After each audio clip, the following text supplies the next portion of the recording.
సహజీవనం నేరం కాదు. అలహాబాద్ హైకోర్టు సంచలన తీర్పు ఇచ్చింది. సహజీవనం అంటే యుక్త వయసు 18 సంవత్సరాలు దాటిపోయి ఉన్న పురుషుడు స్త్రీయో ఇద్దరు కలిపి సహజీవనం చేయడానికి సంబంధించిన న్యూస్ కాదు ఇది. వివాహం జరిగిన పురుషుడు, వివాహం కాని యువతి 18 సంవత్సరాలు దాటినా కూడా సహజీవనం చేసుకోవడం నేరం కాదు. ఇలాంటి వింత వింత తీర్పులన్నీ అలహాబాద్ హైకోర్టు నుంచే వస్తూ ఉంటాయి. కానీ తీర్పులు మనం తప్పట్లేం. ఎందుకంటే కోర్టులో ఇచ్చిన తీర్పును కనుక తప్పడితే అది మహానేరం భారతదేశంలో.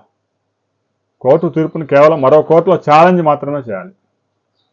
అలహాబాద్ ఇచ్చిన హైకోర్టు ఇచ్చిన తీర్పుని సుప్రీంకోర్టు అడ్డంగా కొట్టివేయచ్చు. ఇలాంటి అరాచక తీర్పులు మీరు ఇవ్వద్దని. కానీ వేరే వ్యక్తులు మాత్రం దాని మీద కామెంట్ చేయడానికి లేదు.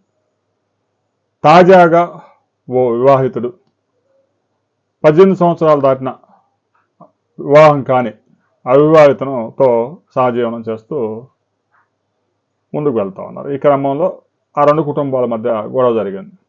వారు కేసు పెట్టారు. దానికి సంబంధించి ఎవరైతే వివాహితుడు ఉన్నాడో హైకోర్టుని ఆశ్రయించారు. ఆమెకు 18 సంవత్సరాలు నిండాయి కాబట్టి ఆమె బాలిక కాదు, మెచ్యూరిటీ దాటింది. ఇక సహజీవనం దీనికి సంబంధించి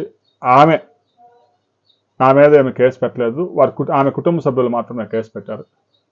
ఆమె నేను బలవంతంగా సహజీవనానికి కానీ నేనేమి ఒత్తిడి చేయలేదు అని కేసులో విచారణ జరిగినప్పుడు లాయర్ వాదనలు వినిపించారు.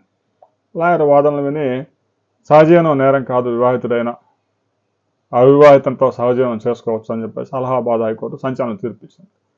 దీని మీద ఒక్కొక్కరు ఒక్కో యాంగిల్లో ఆలోచించవచ్చు.